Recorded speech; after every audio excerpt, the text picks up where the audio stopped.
so just moving on slightly away from today and just moving on to the Dillian Whyte issue.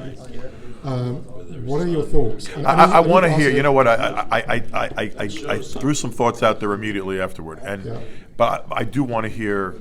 I want to hear all the information on this because I heard there was some kind of hearing. I don't know what happened there. I want to know more before. I'll say this, however. Let's say, for argument's sake, and I'm not talking about the Dillian Whyte situation, if a fighter blows the steroid test in a meaningful way, like a real way, I don't care that you haven't tested a B sample yet. Maybe a guy, even if a guy does something without intent, even if you accidentally ingest a PED, you ingested a PED, and you have an advantage because of that over your opponent. I think the opponent has a right to know and to make a decision himself.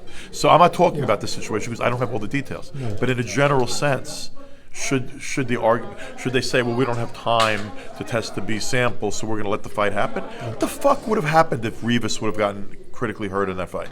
Like, let's say that would have happened in the fight that Mad Max had, or the fight that that another guy that suffered a critical injury.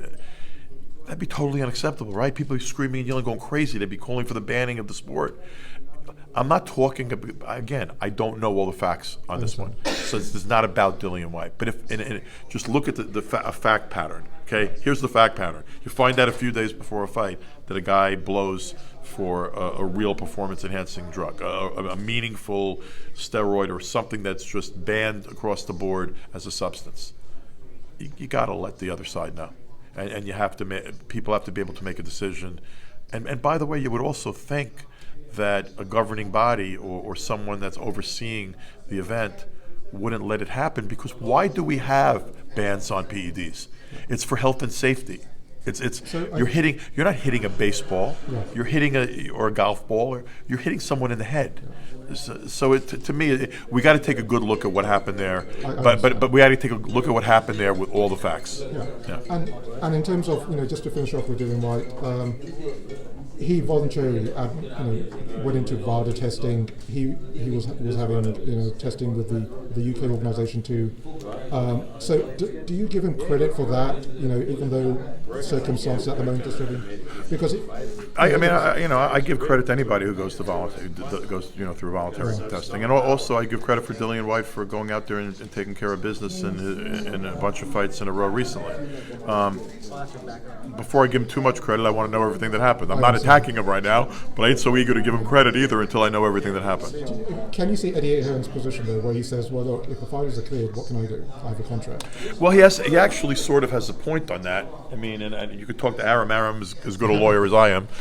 He would say better, but he's a better lawyer. He'd say better, but I'm pretty good myself. Well, actually, the best lawyer among us is the guy right over there, Robert Shapiro. But if it doesn't go to whether or not you had an obligation to tell the other side, maybe. But at the same time, if there are issues, if the governing body is the British British Boxing Board of Control, and they say, oh, he's clear, he's good to go. He has a point. However, it doesn't totally go to whether or not you have an obligation to tell the other side. In my view, I would certainly feel obligated to tell the other side. There is no question that there is an obligation to tell the other side. There is not even a doubt. In New York, when Eric Morales tested for a steroid, which is used in meat, so that was the claim. Yeah. When they had the review before the fight, they had the Garcia, the opponent, and his father there, and they let the option up to him whether he wanted to do the fight. And that's the way to do it. They should have brought Rivas in with Van Michel and said, look, here is the situation. Do you want to go forward with the fight or not? Right? If you're going to say there's due process, and the A sample is bad, but we got to wait for the B sample, so we're not going to disqualify him, then you got to let the other side know. And if you want to just follow up on what Bob is saying, if I do get Eddie's point from the standpoint of the governing body saying they're clearing the fighter and the fighter can fight, but you would think that the other side at least has the right to say, I don't give a fuck what the governing body says. if there was a blown test. I don't want to. And by the way, then it wouldn't be Eddie's liability. It would be on the other side. I mean, It's not even a close question. What was done was despicable and disgraceful. And the reason I'm so adamant, because I didn't have a horse in that race, is because I have one of my great fighters, Lomachenko, going to England, and the BBC is going to have certain regulatory authorities, but I'm alerting all three of these sanctioning bodies. You cannot rely on the BBC for fairness. They are homers now. So I mean, and by the way, if Regis, it looks like Regis Prograis is probably going to be fighting Josh Taylor in the UK. So I mean, Same problem. I got, I want to put people on notice that and it's not just the PD issue, it's across the board. I want to see. What about the gloves? The gloves. They approve gloves, and then White's in the dressing room with different gloves, and they don't make him take it off so the other side can inspect it, and they won't give him the gloves to examine after the fight.